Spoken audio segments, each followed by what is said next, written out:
Halo everybody, welcome back to Cinemasi. Halo semuanya, ketemu lagi sama gue Yaya.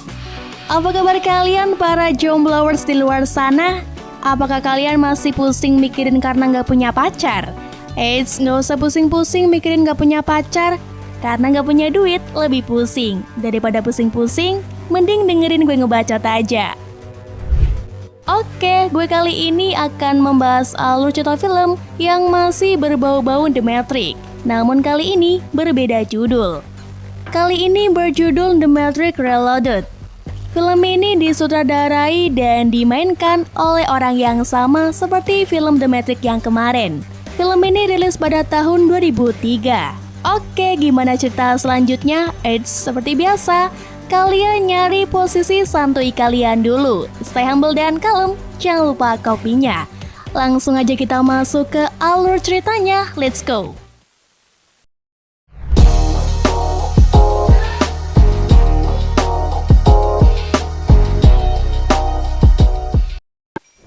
Film ini dibuka oleh pemimpi Neo tentang Trinity yang tewas tertembak oleh agen Thompson ketika menjalankan misinya di The Matrix. Gara-gara mimpi itu, Neo terbangun kaget, lalu mendapati Trinity sedang tidur di pelukannya. Sementara itu, di ruangan lain, Morpheus bersama Link Operator sukarela Nebuchadnezzar menuju ke Zion, tempat perlindungan terakhir bagi umat manusia di bumi dari serangan mesin. Morpheus berusaha meyakinkan Link untuk mempercayai apa yang diyakininya. Dan setelah melakukan pemindaian Sentinel, mereka semua akhirnya tiba di sebuah ruangan. Lalu melakukan pertemuan mendadak dengan semua pimpinan kapal Zion. Peristiwa itu pun ditetapkan terjadi 6 bulan setelah peristiwa The Matrix pertama. Sebelum kita lanjut, dalam film pertama akhirnya Neo menjadi The One, seperti yang diyakini oleh Morpheus selama ini.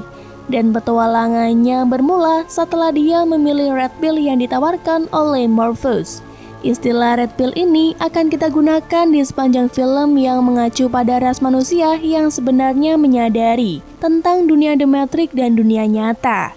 Sementara manusia murni sudah tergolong langka. Kapten Niobe bersama dengan beberapa rekannya dari Zion ikut mendiskusikan mengenai 25.000 Sentinel yang sedang membangun terowongan menuju Zion. Morpheus, Neo, dan Trinity pun bergabung bersama mereka. Niobe memprediksi mereka masih memiliki waktu sekitar 72 jam sebelum Sentinel berhasil sampai ke Zion dan menghancurkan satu-satunya kota aman yang tersisa di bumi. Di luar gedung pertemuan, sebuah mobil yang berisi agen Trilson, yaitu Johnson, Thompson, dan Jackson tiba, yang mana kehadiran mereka langsung dirasakan oleh Neo. Alhasil Neo pun memutuskan untuk meninggalkan pertemuan darurat tersebut untuk melakukan pengecekan. Morpheus sendiri menyarankan Niobe dan rekan-rekan lainnya untuk berkonsultasi kepada Oracle mengenai aksi penyerangan Sentinel, sambil meminta satu kapal untuk tetap stay di tempat tersebut untuk menggantikan berjaga-jaga, agar jangan sampai Oracle menghubungi mereka. Meskipun gagasan tersebut sebenarnya melawan perintah dari Komandan Locke, Kapten Barrett pun menawarkan diri dengan Canisiusnya untuk berjaga-jaga. Sementara itu, Neo tiba di pintu masuk, lalu meminta penjaga pintu untuk meninggalkan gedung menyusul semua peserta pertemuan darurat, karena para agen kini telah tiba. Benar saja, tak lama para agen mendobrak pintu dan menemui Neo, hingga pertarungan pun terjadi.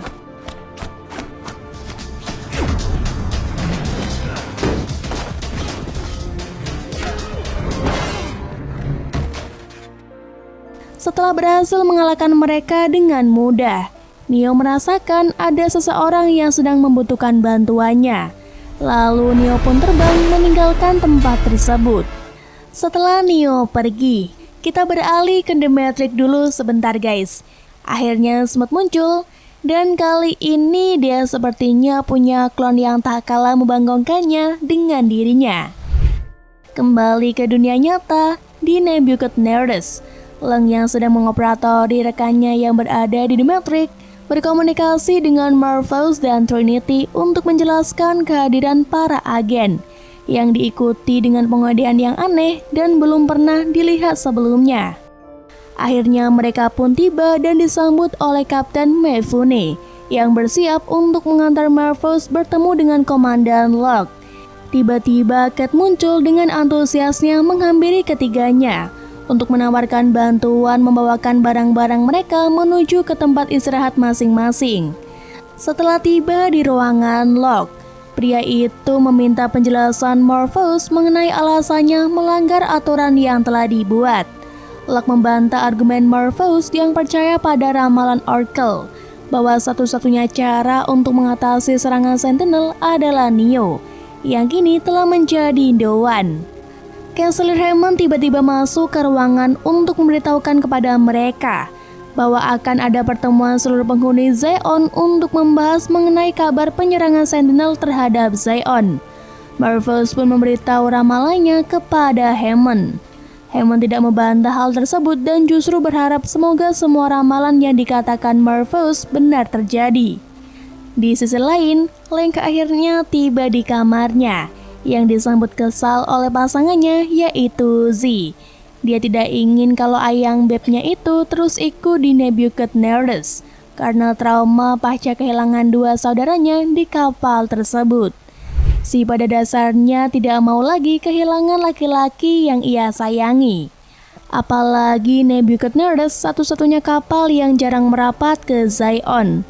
Mereka baru akan merapat kalau kapal sudah kehabisan bahan bakar.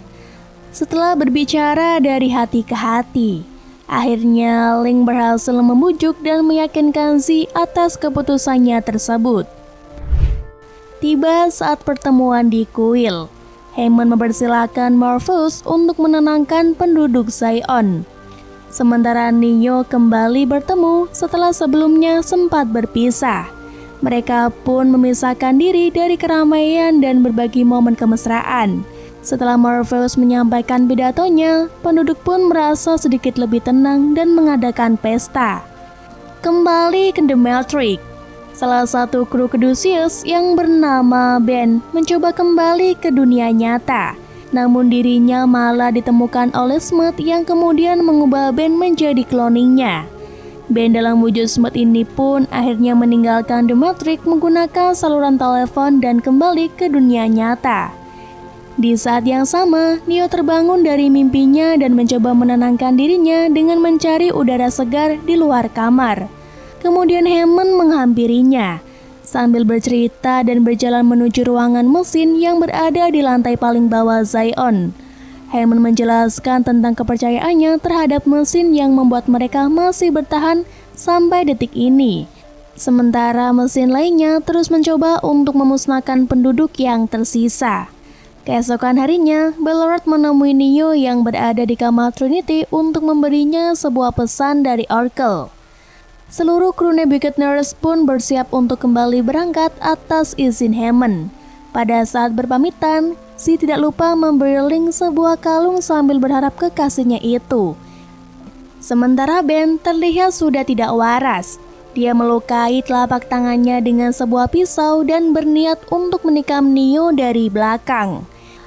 Namun beruntung, tiba-tiba Cat memanggil Neo untuk memberinya titipan hadiah dari salah satu anak yatim di Zion, yang otomatis menggagalkan misi penikaman yang akan dilakukan Ben. Neo pun menyadari keanehan Ben yang secara diam-diam mengikuti dari belakang. Akhirnya Neo kembali masuk ke The Matrix. Dirinya tiba di sebuah warung di pasar, lalu bertemu dengan Seraph yang ternyata sudah menunggu kedatangannya. Sebelum bertemu dengan Oracle, Seraph harus melakukan identifikasi terlebih dahulu terhadap Neo dengan cara bertarung. Pertarungan hebat pun terjadi.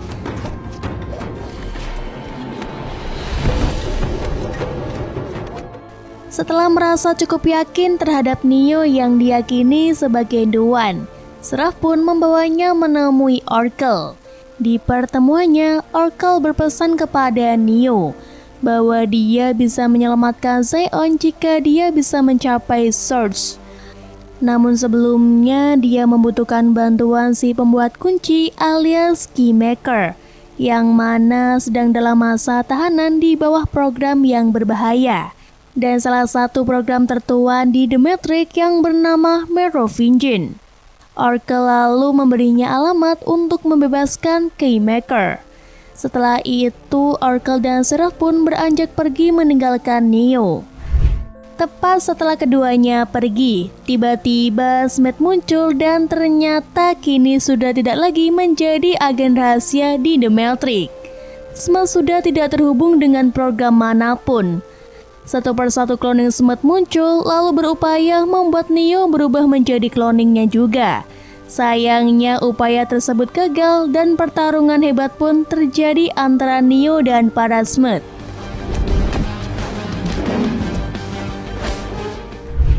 Awalnya Neo mampu mengatasi situasi tersebut, namun makin lama jumlah cloning Smith semakin bertambah banyak.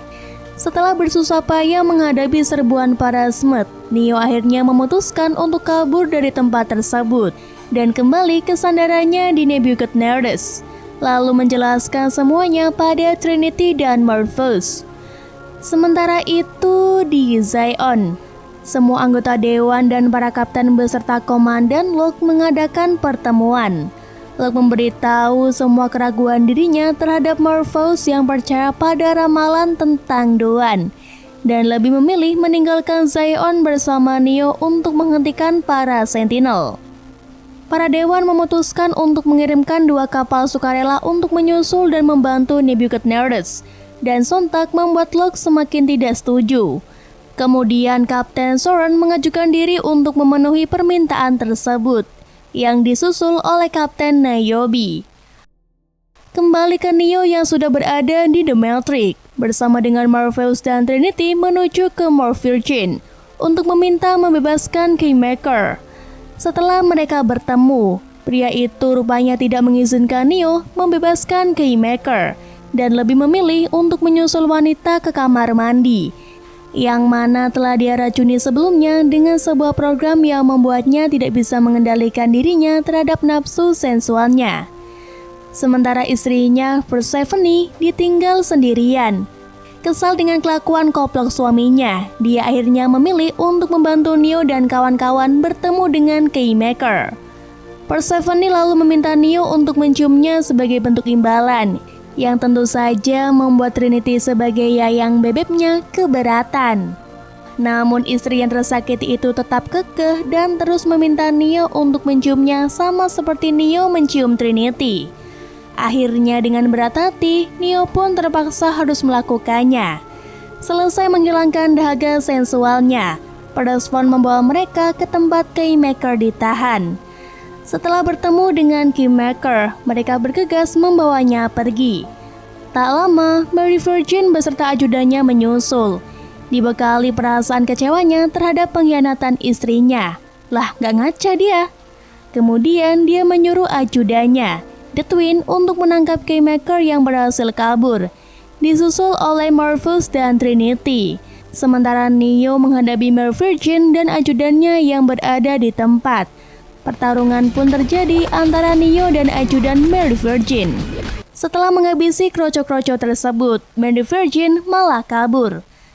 Sementara Trinity, Morpheus, dan Keymaker terus berupaya menghindari kejaran The Twin. Untungnya Niobe tiba tepat waktu, yang kemudian segera menghubungi Link untuk memberitahu lokasi Morpheus agar bisa membantunya. Setelah mendapatkan petunjuk dari Link, Morpheus nekat meminta Trinity untuk menerobos jalan tol, yang mana sebenarnya hal tersebut terlalu membahayakan karena para agen bisa dengan mudah melacak keberadaan mereka. Benar saja, di salah satu mobil polisi yang ikut mengejar, tiba-tiba tubuh petugas tersebut diambil alih oleh agen untuk mengejar Morpheus. Salah satu Twin dengan kekuatannya menerobos masuk ke mobil Morpheus untuk menangkap Keymaker, dan pergelutan pun kembali terjadi. Situasi semakin rumit ketika Johnson melakukan aksi melompati mobil yang sedang melaju kencang hingga mendarat mulus di mobil Morpheus. Triple threat pun terjadi. di mana Morpheus yang sedang bersusah payah menghentikan salah satu twin juga harus berupaya menghindari Johnson. Untungnya inisiatif Trinity melakukan pengereman mendadak berhasil mengebas Johnson dan twin dari mobil tersebut. Morpheus lalu memerintahkan Trinity untuk membawa Keymaker keluar dan membiarkan dirinya menghabisi The Twin. Trinity pun melompat ke sebuah truk yang membawa begitu banyak motor lalu mengendarai salah satunya. Situasi belum aman, dia masih harus menghadapi para agen yang terus mengejarnya. Hingga akhirnya Neo datang tepat waktu sebelum mereka menjadi korban tabrakan maut kedua truk tersebut. Neo lalu membawa keduanya menjauh dari lokasi. Keymaker memberitahu para kru bahwa pintu menuju ke Source dijaga dengan sangat ketat oleh sistem, yang mana dia bisa membantu mereka untuk menerobos masuk ke dalam tempat tersebut. Neo meminta Trinity untuk tidak ikut dalam misi tersebut, karena dia takut penglihatan dalam mimpinya akan menjadi kenyataan. Trinity pun tak bisa menolak. Seluruh kru ikut membantu menjalankan misi berbahaya di The Matrix. Sayangnya satu kapal malah diserang oleh Sentinel di dunia nyata, hingga membuat kapal tersebut meledak, dan membuat para kru beserta Kapten Soren tewas seketika. Sementara Neo, Morpheus, dan Keymaker yang menuju ke pintu Source malah dihadang oleh Smith. Di sisi lain, Trinity yang menyaksikan kekacauan tersebut dari dunia nyata, menyadari kalau semua rencana mereka tidak berjalan dengan lancar. Dia akhirnya memutuskan untuk nekat masuk ke The Matrix untuk mematikan pembangkit listrik, yang mana membuat gambaran di mimpi Neo tetap terjadi. Ketika Neo dan Morpheus sedang sibuk bertarung melawan para Smith yang berjumlah begitu banyak di lorong koridor, Keymaker bergegas memasuki salah satu pintu untuk bersembunyi. Di dalam, dia menemukan jalan keluar, yang kemudian mengajak Neo dan Morpheus agar ikut dengannya. Sayangnya, serbuan tembakan para Smith malah mengenai Keymaker dan membuatnya tewas. Di akhir hayatnya, Keymaker memberi sebuah kunci yang dia jadikan kalung kepada Neo. Dia sangat yakin bahwa Neo akan menemukan pintu Source tersebut walau tanpa bantuannya. Neo pun menemukan dan segera membuka pintu yang dimaksud. Ketika dia mulai masuk, terlihat cahaya putih terang yang membawanya ke sebuah ruangan. Di dalam ruangan, dia bertemu dengan seorang pria, yang mana dia adalah orang yang menciptakan The Matrix alias sang arsitek. Arsitek menjelaskan semua hal yang sedang terjadi kepada Neo, termasuk Trinity yang sedang melakukan misi bunuh diri dengan mengorbankan nyawanya untuk membantu Neo. Dewan sendiri sebenarnya adalah anomali komputer yang dipilih oleh The Matrix untuk digunakan sebagai alat kontrol. Ramalannya adalah bahwa Dewan harus mencapai Source untuk menghancurkan The Matrix dan membebaskan umat manusia. Namun ternyata tujuan sebenarnya dari Dewan adalah kembali ke Source dan memilih 16 wanita dan 7 pria untuk membangun kembali Zion setelah pertempuran, yang pada gilirannya akan mengisi kembali kota dan menyediakan titik-titik pengumpulan bagi umat manusia yang menolak The Matrix. Arsitek lalu memberinya pilihan 2 pintu, yang sebelah kanan menuju ke Source untuk menyelamatkan Zion, sementara pintu sebelah kiri menuju ke The Matrix. Namun efek sampingnya berdampak kepada kepunahan manusia. Akhirnya Neo memutuskan kembali ke The Matrix untuk menyelamatkan Trinity. Di sisi lain, Trinity masih bersusah payah menghindari kejaran agen Thompson, yang akhirnya Trinity pun tertembak tepat di dadanya. Beruntungnya, Neo tiba tepat waktu untuk menyelamatkannya sebelum tubuhnya terhempas ke tanah. Neo membawa Trinity ke atas sebuah gedung, lalu mencoba mengeluarkan peluru yang tertancap di dada Trinity. Sayangnya, upayanya terlambat. Trinity keburu tewas. Di sini Neo masih nggak terima nih sama kenyataan dan melakukan upaya lain dengan mencoba memompa jantung Yayang Bebnya itu. Hingga akhirnya Trinity pun kembali dari kematiannya. Setelah kejadian tersebut di dunia nyata, di Nebuchadnezzar, Neo menjelaskan temuannya kepada kru, di mana dia mengungkapkan kalau ramalan Dewan sebenarnya adalah ramalan palsu, dan bahwa Zion akan dihancurkan dalam waktu kurang dari 24 jam. Tak lama mereka dikagetkan oleh alarm tanda bahaya, yang mana adalah peringatan bahwa Sentinel kini tengah melemparkan bom ke arah Nebuchadnezzar. Mereka semua pun memutuskan untuk meninggalkan kapal untuk menyelamatkan diri. Tiba-tiba Neo berhenti karena merasakan kehadiran Sentinel, dan seolah-olah dirinya terhubung dengan Sentinel tersebut. Benar saja, ketika para Sentinel menyerang, Neo ternyata bisa menggunakan kekuatannya untuk menghancurkan mereka. Sayangnya, Neo sempat tersungkur. Trinity yang melihat hal tersebut bergegas menolongnya. Tak lama, kapal Hammer pun tiba untuk membantu mereka. Kru Hammer menjelaskan bencana pertempuran melawan mesin yang terjadi di dunia nyata, yang mana strategi mereka sebenarnya menggunakan AMP kapal dan tetap berada di luar jangkauan satu sama lain. Hanya ada satu kru yang selamat dari Caduceus, dan dia adalah Ben.